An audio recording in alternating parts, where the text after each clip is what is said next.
छत्रपती शिवाजी महाराजांच्या 352व्या शिवराज्याभिषेक सोहळ्याचा बुलढाण्यातील शिवस्मारकावर जल्लोष पाहायला मिळाला। छत्रपती शिवाजी महाराज स्मारक परिसरात सकाळपासूनच शिवप्रेमींची मोठी गर्दी झाली होती। हिंदवी स्वराज्याचे संस्थापक छत्रपती शिवाजी महाराज यांचा 352वा राज्याभिषेक सोहळा संपूर्ण राज्यासह देशभरात आणि बुलढाणा जिल्ह्यातही मोठ्या उत्साहात साजरा करण्यात आला। बुलढाण्यातल्या मध्यवर्ती संगम चौकात आमदार संजय गायकवाड यांच्या संकल्पनेतून छत्रपती शिवाजी महाराजांचा 51 फूट उंचीचा अष्टधातूचा अश्वारूढ पुतळा आणि भव्य दिव्य असं स्मारक उभारण्यात आलं आहे। या स्मारक परिसरात सकाळपासूनच शिवप्रेमींची मोठी गर्दी होती। छत्रपती शिवरायांचा राज्याभिषेक सोहळा हा लोकोत्सव म्हणून बुलढाण्यात साजरा करण्यात आला।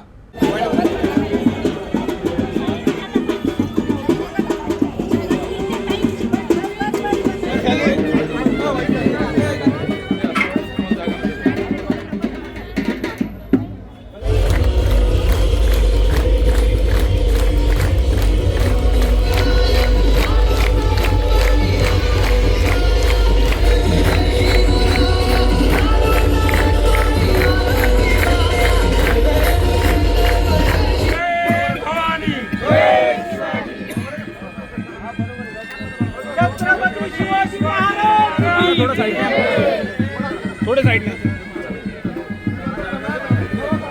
छत्रपति शिवाजी महाराज की जय। जय भवानी, जय शिवाजी। हरे हरे हरे हरे। समस्त शिवप्रेमी आणि शिवभक्तांच्या वतीनं भव्य दिव्य प्रमाणामध्ये या ठिकाणी शिवराज्याभिषेक शिवस्मारकावर आज साजरा झाला। खऱ्या अर्थानं बुलढाणा हा मातृतीर्थ बुलढाणा जिल्हा आहे आणि या मातृतीर्थ जिल्ह्यामध्ये प्रथमतः इतक्या भव्य दिव्य प्रमाणामध्ये शिवराज्याभिषेक साजरा झाला। 6 जून 1674 रोजी राजधानी रायगडावर प्रथमतः छत्रपती शिवरायांचा या ठिकाणी शिवराज्याभिषेक सोहळा संपन्न झाला आणि या मराठी मुलकाला, या महाराष्ट्राला त्यांचा स्वराज्याचा धनी मिळाला आणि छत्रपती शिवाजी महाराज हे छत्रपती झाले।